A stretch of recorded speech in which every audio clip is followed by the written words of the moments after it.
Saudi अरब से जो मेरे कफील थे, क्योंकि काम उनका जो मैं करता था तो वो सारे मामला उसी लैपटॉप से ही इनाम के तौर पे मिला। हाँ, इनाम कह सकते हैं या गिफ्ट या कुछ भी आप कह सकते हैं, क्योंकि अपने काम के लिए उन्होंने मुझे दिया हुआ था, लेकिन आते हुए उन्होंने कहा कि ये आपका गिफ्ट है।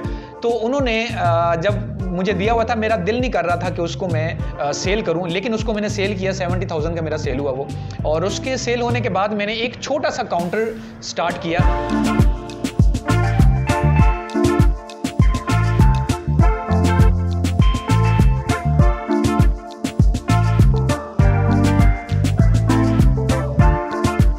अस्सलाम वालेकुम जी, मैं हूं आकाश अहमद और आप देख रहे हैं NPG मीडिया। जैसे कि हम एक मोटिवेशनल स्टोरीज़ आपसे शेयर करते हैं, एक सक्सेस स्टोरीज़ आपसे शेयर करते हैं, इसी तरह एक कहानी है मेरे साथ हसन है कि जिन्होंने अपनी ज़िंदगी के बड़े अच्छे लम्हात तुर्की में गुजारे, लेबनान में गुजारे और सऊदीया में गुजारे।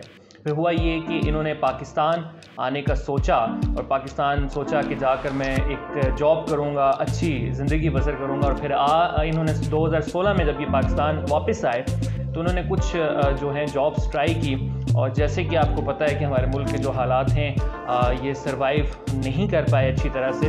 और एक आखिरी इनके पास बकौल इनके कि इनका लैपटॉप था जिससे इनको बहुत प्यार था, और वो बेचकर इन्होंने एक छोटा सा सेटअप स्टार्ट किया। और वो सेटअप आप कह सकते हैं कि एक ठेले से या एक काउंटर से जो है इन्होंने स्टार्ट किया। इनकी कहानी क्या है और किस तरह से इन्होंने ये अपना सेटअप स्टार्ट किया और आज ये क्या कर रहे हैं जानेंगे इन्हीं की ज़ुबान में। जी अस्सलाम वालेकुम। जी वालेकुम अस्सलाम। आकाश भाई कैसे हैं आप? ठीक है, मैं ठीक हूँ, आप कैसे हैं? आप खैरियत से हैं? जी मैं ठीक हूँ। पहले तो थैंक यू सो मच आपका कि आपने ये थोड़ा सा जो मेरी एक स्टोरी है उसको अपने सुना भी और एक कैप्चर करने की कोशिश की और लोगों को बताने की कोशिश की। Thank you so much. Thank you जी आपका। और मैं ये चाहूँगा कि आप जो है हमारे नाज़रीन से अपनी स्टोरी शेयर करें। एक तो जो ये फ्लॉफिल का आपका सेटअप है, इससे पहले कि जो आप अपनी बाहर ज़िंदगी गुजार रहे थे वो ज़िंदगी कैसी थी, और फिर जब आप पाकिस्तान आए तो फिर आपको क्या मुश्किलात का सामना करना पड़ा? देखें जी, पाकिस्तान के अंदर हमारे काफ़ी ऐसे मामलात हैं कि गुर्बत की वजह से हमारे बहुत सारे मामलात, अच्छा खासा जो बंदा काम करने वाला होता है वो भी नहीं आगे पहुंच पाता। कुछ तो वसाइल की कमी होती है, और वसाइल से हट के कुछ ऐसे मामलात आ जाते हैं, घरेलू मामलात किसी का कुछ, वो आगे नहीं बढ़ सकता। तो 2010 की बात है, मैंने जब जॉब करने का सोचा तो मैंने पाकिस्तान को कोशिश की करने की, लेकिन मेरे से कुछ नहीं हो सका। फिर मैंने बाहर का सोचा कि मैं बाहर चला जाऊं और अच्छी ज़िंदगी पाकिस्तान में आके वापस गुजारूं अच्छी जॉब करके। तो मेरा अरसा तकरीबन 5 साल का जो है वो मेरा जिसमें शामिल सऊदी अरेबिया है, इसमें लेबनान शामिल है, और इसमें तुर्की शामिल है, और इसमें मैंने सऊदी अरब में जो मेरा 3 साढ़े 3 साल का अरसा गुजरा है उसमें मैंने जॉब्स भी की हैं, और जॉब्स से हट के कुछ ऐसी मुझे वहाँ पे एक अपॉर्चुनिटी मिली जो कि एक लक कहा जाता है या कुछ और उसको आप बोल लें। तो वहाँ पे मुझे एक जो कफील था वो अच्छा मिल गया, जिसके एक फूड चेन थी उसकी, और उसका फलाफल का भी काम था और बरोस्ट का उसका काम था, जो कि अलबेक बहुत मशहूर है। अलबेक नहीं था, लेकिन उसके राजिक के नाम से वो एक था उसका बरोस्ट, और साथ फलाफल भी था।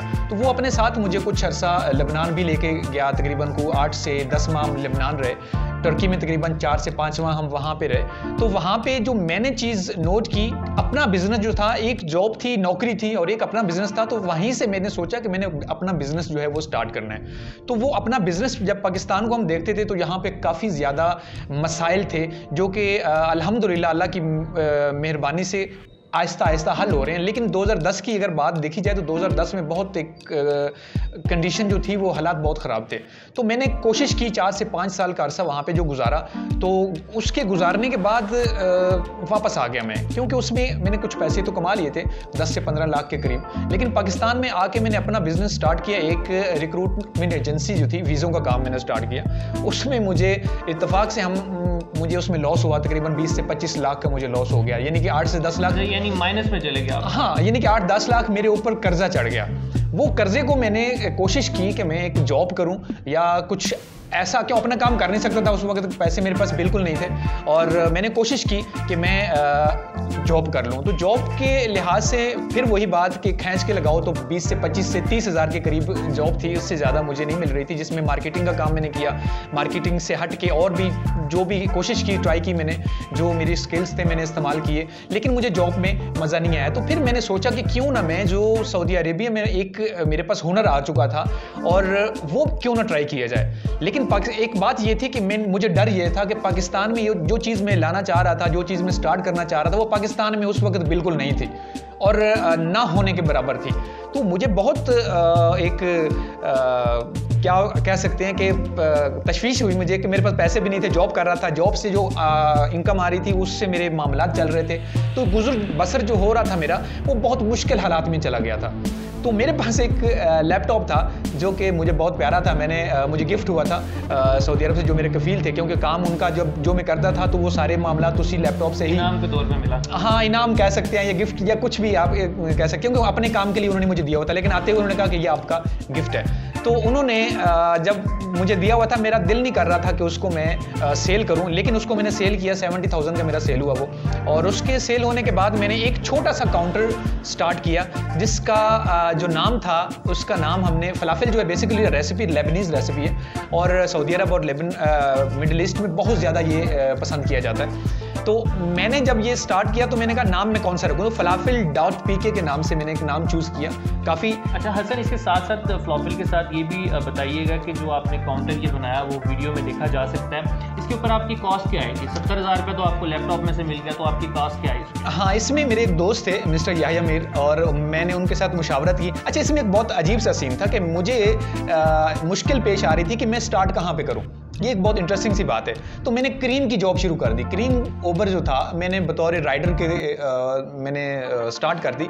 तो अरसा तकरीबन मैं डेढ़ माह तकरीबन मेरा वहाँ पे गुजरा राइडर के तौर पे। बेसिक जो मेरा उसमें मकसद ये था कि मैं साथ में अपनी जेब से मुझे कुछ ना लगाना पड़े, जेब में था भी कुछ नहीं, मैं जेब से कुछ ना लगाऊं, ताकि मैं जो अर्निंग करूं मेरा वो पेट्रोल और बाकी मामलात पूरे हों। और मैं जगह सर्च कर रहा था। बेसिक जो चीज़ थी मेरी कि मैं पिंडी और इस्लामाबाद पूरे एरिया में घूमा, इस्लामाबाद, और मैं जगह देख रहा था कि कहाँ पे मैंने बिजनेस को स्टार्ट करना है, क्योंकि बिजनेस की एक असूल है। मैंने बिजनेस अल्हम्दुलिल्लाह पढ़ा हुआ है, और उसका असूल यही है कि हमारे जो टीचर थे वो ये कहते होते कि बिजनेस के 3 रूल्स हैं। नंबर 1 पे लोकेशन, नंबर 2 पे लोकेशन, और नंबर 3 पे भी लोकेशन। एक ही चीज़ आपको जो चाहिए वो लोकेशन चाहिए। तो लोकेशन मुझे जो सूट कर रही थी वो एक हॉस्टल सिटी के नाम से, जहाँ पे अभी मैं अल्हम्दुलिल्लाह मौजूद हूँ। ये जगह जो है मुझे सूटेबल भी लगी, और क्योंकि यहाँ पे पाकिस्तान पूरे से स्टूडेंट्स आते हैं, और मेरी जो एक नई चीज़ थी, अगर उसको किसी ने उठाना था तो वो यही जगह मेरे लिए सूट थी, बाकी इसके अलावा कुछ नहीं। जिन लोगों ने नहीं खाया है फ्लॉफिल, उनको थोड़ा सा हम बताते चलें कि ये फ्लॉफिल की जो किस्म है कि एक रोटी है और उसके अंदर एक टिक्की है जिसको फ्लॉफिल कहा जाता है। और ये जो आपकी बातें हैं, इससे मुझे ये लग रहा है कि न्यूट्रिशन और डाइट के हवाले से ये बड़ी बेस्ट चीज़ लग रही है कि जैसे हम वो शोरमा और इस तरह की जो चीज़ें खाते हैं उसको ये डॉक्टर्स कह देते हैं कि ये हेल्दी नहीं है। तो आप जिस तरह से जो चीज़ें इनके अंदर बता रहे हैं फ्लॉफिल के अंदर यूज़ हो रही हैं, तो ये तो बड़ी हेल्दी चीज़ें लग रही हैं, ये तो डाइट के हवाले से भी ठीक है। आकाश भाई, इसमें देखा जाए तो टोटल इसमें वेजिटेबल इस्तेमाल होते हैं। सही। आपका जो फलाफिल है, फलाफिल में भी टोटल वेजिटेबल इस्तेमाल हो रहे होते हैं। उसमें सब्जियां इस्तेमाल होती हैं, ताज़ा सब्जियां, उसमें भी वाइट चना इस्तेमाल होता है। उसमें मसाले जो हैं बिल्कुल लाइट रखे जाते हैं, कोई मसाला तेज़ नहीं होता। इसमें मेयोनीज़ इस्तेमाल होता है, और ख़ास तौर पे तहीना जो मैं बता रहा हूँ, तहीना एक ऐसी चीज़ है और पावरफुल चीज़ है जो कि आपके जो शवारमा या बाकी चीज़ आपको जो मिलेगी उससे बहुत हट के, ये बहुत डिफरेंट है। ब्रेड जो इस्तेमाल करते हैं वो भी बाजार से नहीं करते, वो मैं खुद अपना इसका यानी कि घर में तैयार करवाता हूँ, अपनी निगरानी में तैयार करवाता हूँ। और ब्रेड जो है वो बिल्कुल हट के है, यानी कि आपको जो एक रोटी होती है, रोटी नहीं है वो, रोटी से हट के, क्योंकि उसके अंदर खमीर और बाकी 2-3-4 चीज़ें और डलती हैं, उसके 2 आटे मिक्स होते हैं, और उसको एक अच्छा सा फ्लेवर तैयार होता है। रोटी आप अलग से खाएंगे तब भी आपको बहुत उसका टेस्ट आएगा। नाज़रीन, ये कहानी यहीं पर ख़त्म नहीं होती हसन की।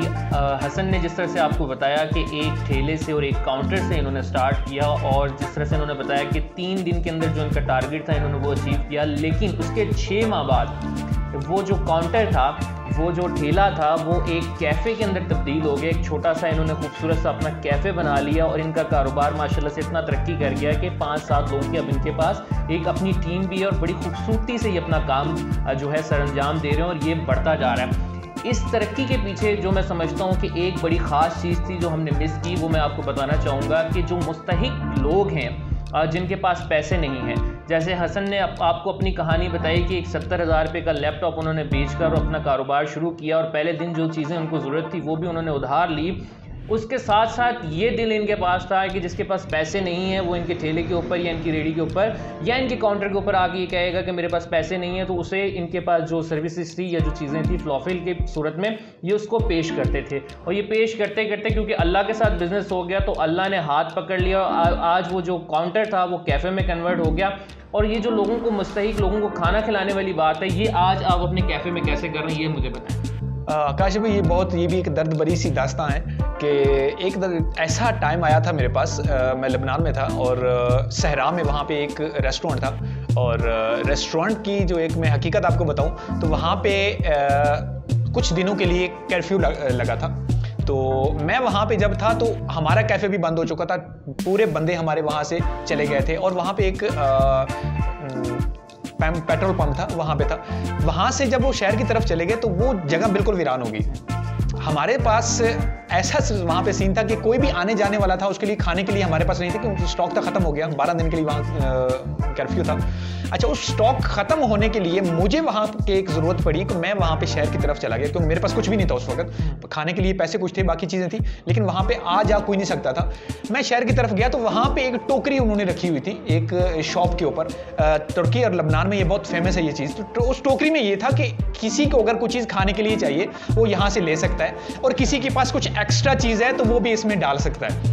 तो वो मुझे बहुत और उन्होंने मेरे से पैसे नहीं लिए उस टाइम पे, और मैंने ये सोचा था कि जब भी मैं अपना काम करूंगा तो मैं ये चीज़ नहीं करूंगा कि कुछ चीज़ इसमें डाले और कोई इससे ले जाए, नहीं, खुद आके जो हमारे पास होगा हम उसको खिलाएंगे, और जो कहेगा वो उसको, कोशिश हमारी यही होगी कि उसकी मर्जी के मुताबिक हम उसको खाना खिलाएं। जैसा कि एक पैसे वाला बंदा जिसकी जेब में पैसे हैं वो कहता है मुझे शॉर्मा चाहिए, मुझे पिज़्ज़ा चाहिए, मुझे बर्गर चाहिए, मुझे कुछ और चाहिए, उसी तरीके से हम उसकी डिमांड के मुताबिक, कोशिश हमारी यही होती है।